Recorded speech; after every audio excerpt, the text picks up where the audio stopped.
പ്രിയപ്പെട്ട വിദ്യാർത്ഥികളെ, ഇന്നത്തെ വീഡിയോയിൽ നമ്മൾ SCERT 7ാം ക്ലാസ്സിലെ സോഷ്യൽ സയൻസ് അടിസ്ഥാനമാക്കിയിട്ടുള്ള ഒരു മോക്ക് ടെസ്റ്റാണ് നടത്താൻ പോകുന്നത്. ചെറുത്തുനിൽപ്പുകളും ഒന്നാം സ്വാതന്ത്ര്യ സമരവും ഇന്ത്യ പുതുയുഗത്തിലേക്ക് എന്ന് പറയുന്ന 2 ചാപ്റ്ററുകളാണ് നമ്മൾ മോക്ക് ടെസ്റ്റിനായിട്ട് എടുത്തിട്ടുള്ളത്. ടോട്ടലായി 20 ചോദ്യങ്ങളാണുള്ളത്. നിങ്ങൾക്ക് ലഭിച്ചിട്ടുള്ള മാർക്ക് വീഡിയോയുടെ അവസാനം നിങ്ങൾ കമൻറ്റ് ചെയ്യുക. നമുക്ക് ചോദ്യങ്ങളിലേക്ക് പോവാം. ഈസ്റ്റ് ഇന്ത്യ കമ്പനിക്കെതിരെ അഹമ്മദ് നഗറിൽ കലാപത്തിലേർപ്പെട്ട ഗോത്രവർഗം ഏതാണ്?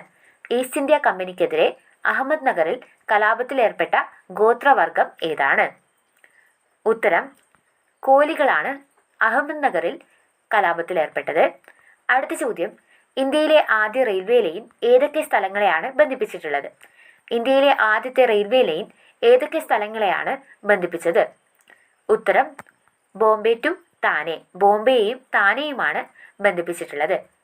ഈസ്റ്റ് ഇന്ത്യ കമ്പനിക്കെതിരെ മറാത്തയിൽ കലാപത്തിലേർപ്പെട്ട ഗോത്രവർഗം ഏതാണ്? മറാത്തയിൽ കലാപത്തിലേർപ്പെട്ട ഗോത്രവർഗം ഏതാണ്? ഉത്തരം ബീലുകളാണ് മറാത്തയിൽ കലാപത്തിലേർപ്പെട്ടത്. കാൺപൂരിൽ ഒന്നാം സ്വാതന്ത്ര്യ സമരം നയിച്ചത് ആരാണ്? കാൺപൂരിൽ ഒന്നാം സ്വാതന്ത്ര്യ സമരം നയിച്ചത് ആരാണ്? ഉത്തരം നാനാ സാഹിബാണ്.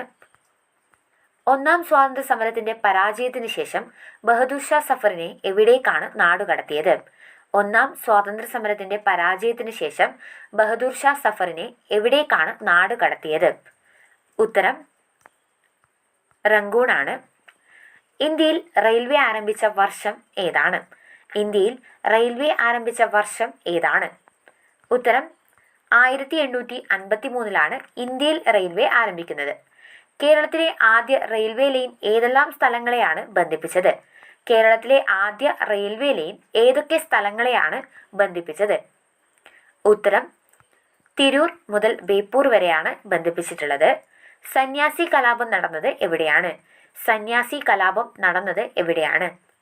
ഉത്തരം ബംഗാളാണ്. സന്യാസി കലാപം ബംഗാളിൽ വെച്ചിട്ടാണ് നടന്നിട്ടുള്ളത്. ഈ കലാപത്തെ ആസ്പദമാക്കിയിട്ടാണ് ബങ്കിം ചന്ദ്ര ചാറ്റർജി ആനന്ദമഠം എന്ന് പറയുന്ന നോവൽ എഴുതിയിട്ടുള്ളത്. ബ്രിട്ടീഷുകാർക്കെതിരെ പോരാടാൻ വേലുത്തമ്പി ദളവയെ സഹായിച്ച പാലിയത്തച്ഛൻ ഏതു നാട്ടുരാജ്യത്തെ മന്ത്രിയായിരുന്നു? ബ്രിട്ടീഷുകാർക്കെതിരെ പോരാടാൻ വേലുത്തമ്പി ദളവയെ സഹായിച്ച പാലിയത്തച്ഛൻ ഏത് നാട്ടുരാജ്യത്തിലെ മന്ത്രിയായിരുന്നു? ഉത്തരം കൊച്ചിയാണ്. എവിടെ നിന്നുള്ള ബ്രിട്ടീഷ് സൈന്യമാണ് ആറ്റിങ്ങൽ കലാപം അടിച്ചമർത്തിയത്?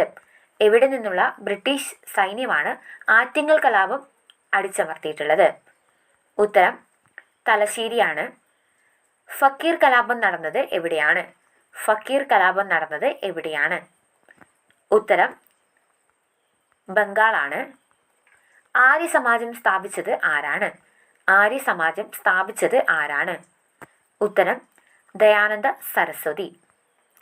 സത്യശോധക് സമാജ് സ്ഥാപിച്ചത് ആരാണ്? സത്യശോധക് സമാജ് സ്ഥാപിച്ചത് ആരാണ്?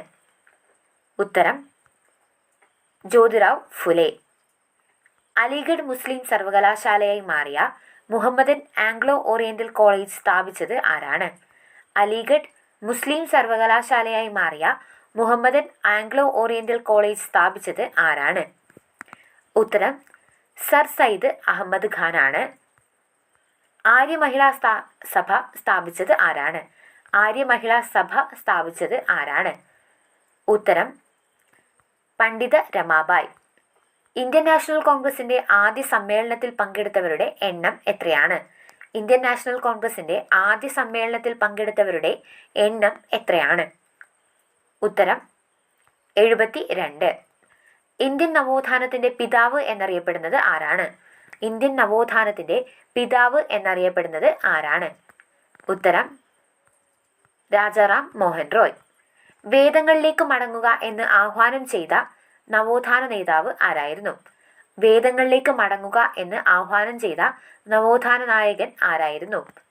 ഉത്തരം ദയാനന്ദ സരസ്വതി. മറാത്ത, കേസരി എന്നീ പത്രങ്ങൾ ആരംഭിച്ച നേതാവ് ആരായിരുന്നു? മറാത്ത, കേസരി എന്നീ പത്രങ്ങൾ ആരംഭിച്ച നേതാവ് ആരായിരുന്നു? ഉത്തരം ബാലഗംഗാധര തിലക്. ബംഗാൾ വിഭജനം നടന്ന വർഷം ഏത്? ബംഗാൾ വിഭജനം നടന്ന വർഷം ഏത്? ഉത്തരം 1905 ബംഗാൾ വിഭജനം നടക്കുന്നത്. 20 ചോദ്യങ്ങളായിട്ടുണ്ട്. നിങ്ങൾക്ക് ലഭിച്ചിട്ടുള്ള മാർക്ക് കമൻറ്റ് ചെയ്യാൻ മറക്കരുത്. വീഡിയോ പറ്റിയിട്ടുള്ള അഭിപ്രായങ്ങൾ അറിയിക്കുക. നമുക്ക് അടുത്ത വീഡിയോയിൽ കാണാം. അതുവരേക്കും ബൈ.